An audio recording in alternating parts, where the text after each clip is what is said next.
বাংলাদেশের মানুষের গণতন্ত্রের যে আকুতি, গণতন্ত্রকে প্রতিষ্ঠা করবার জন্য যে আত্মত্যাগ,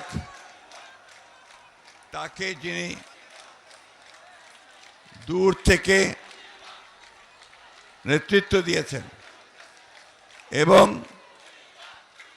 ফ্যাসিস্ট আওয়ামী লীগ সরকারের নির্যাতনে নির্বাসিত হয়ে বিদেশে অবস্থান করেছেন, আমাদের সেই নেতা, গণতন্ত্রের প্রতীক, 18 কোটি মানুষের স্বপ্নের প্রতীক জনাব তারেক রহমান। মঞ্চে উপবিষ্ট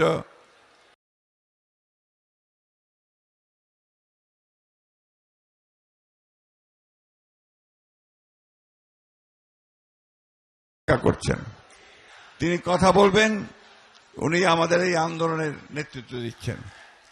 আমি শুধু একটি কথা বলতে চাই যে বাংলাদেশের মানুষ সব সময়ই গণতন্ত্রের জন্য সংগ্রাম করেছে, লড়াই করেছে।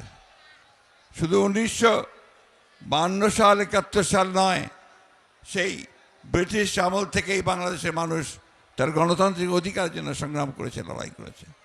তারই ফলশ্রুতিতে আমরা আজকে দেখেছি যে এই ফ্যাসিবাদী আওয়ামী লীগ সরকার, শেখ হাসিনা সরকার যখন দীর্ঘ 16 বছর ধরে এই দেশের জনগণের উপরে স্টিম রোলার চালিয়ে গেছে, সেই স্টিম রোলারকে উপেক্ষা করে বাংলাদেশ জাতীয়তাবাদী দল, যার প্রতিষ্ঠাতা ছিলেন শহীদ প্রেসিডেন্ট জিয়াউর রহমান, দীর্ঘ সংগ্রাম করে আমরা আজকে একটা মুক্ত পরিবেশে উপস্থিত হয়েছি।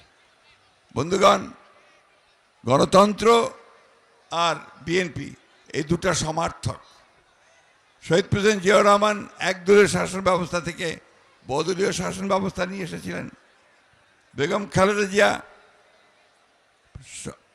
রাষ্ট্রপতি শাসন থেকে প্রধানমন্ত্রী পার্লামেন্টারি শাসন নিয়ে এসেছিলেন।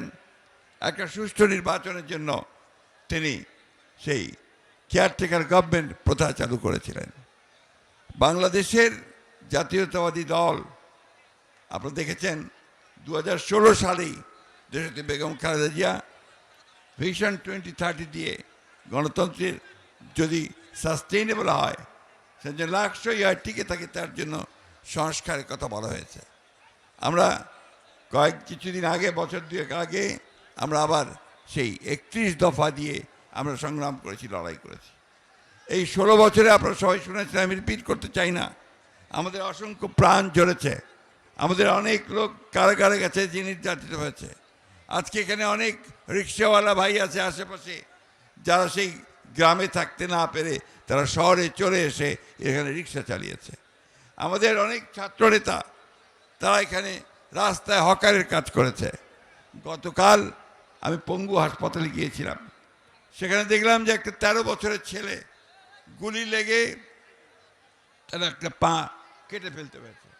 এই যে ত্যাগ, এই তিতিক্ষার মধ্য দিয়ে বাংলাদেশ জাতীয়তাবাদী দল এগিয়ে চলেছে, গণতন্ত্রের সংগ্রাম তা এগিয়ে চলেছে।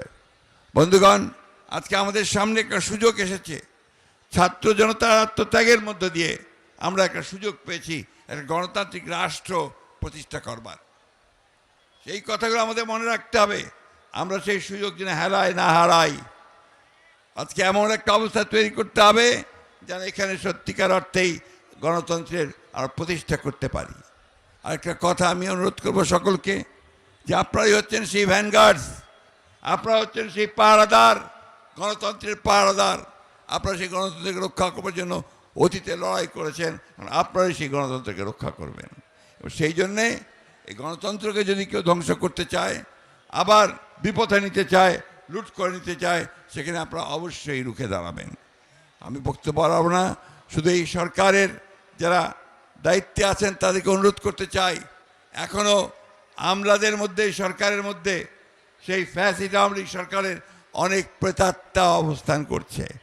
তারা সমস্ত যে প্রচেষ্টা আমাদের গণতন্ত্রে ফিরে যাওয়ার, সেই বাংলাদেশকে ফ্যাসিস্ট মুক্ত করবার, সেটাকে নস্যাৎ করবার জন্য তারা এখনও বসে আছে, চক্রান্ত করছে।